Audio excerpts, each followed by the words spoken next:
Hi guys! Tayo ay magluluto ng kakanin kasi habang pala ako naglalakad sa Asian store, sa Philippine store, doon sa Bata, ay may nakita akong itim na malagkit.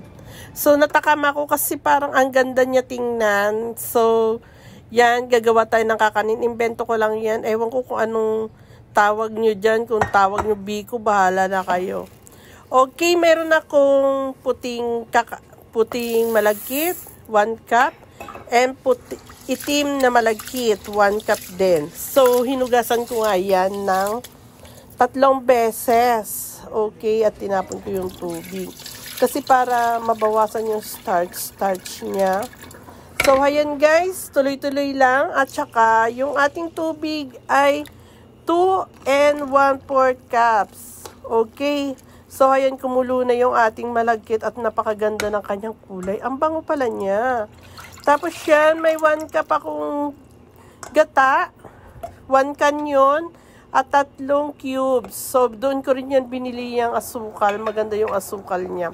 Tapos habang nga nagluluto ako ng gata, ay naghalo ako dun sa ating kanin kasi para malasa na siya mamaya. Okay, ito na yung invento natin. Yan na yung syrup natin. At hinalo-halo ko niyan. Luto na yung ating itim na malagkit. So, medyo matagal siyang i-in-in. Pero, nung natapos naman ay sulit naman siya. Ito na yung ating, yung ating syrup. Kung gusto nyo yung ganyang kalabnaw, ay okay lang. Pero, tinuloy-tuloy ko pa sa akin hanggang sa maging ganyan. Okay?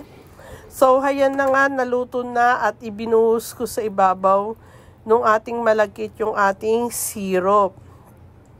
Tapos, ganyan na siya. Pwede na natin siyang kainin. O, hayan. Ang ganda ng kulay, no? Parang champurado. So, hayan. Napansin nyo, may hati na yon kasi hindi pa siya lumalamig ay kumuha na ako, tinikman ko. Okay, tapos yan, yung ating syrup, ilagay na natin dyan for my... Okay guys, simple na ng kape. Maraming salamat sa nanonood. Mua, chup, chup. Thank you po sa lahat-lahat. And God bless you all. Mua.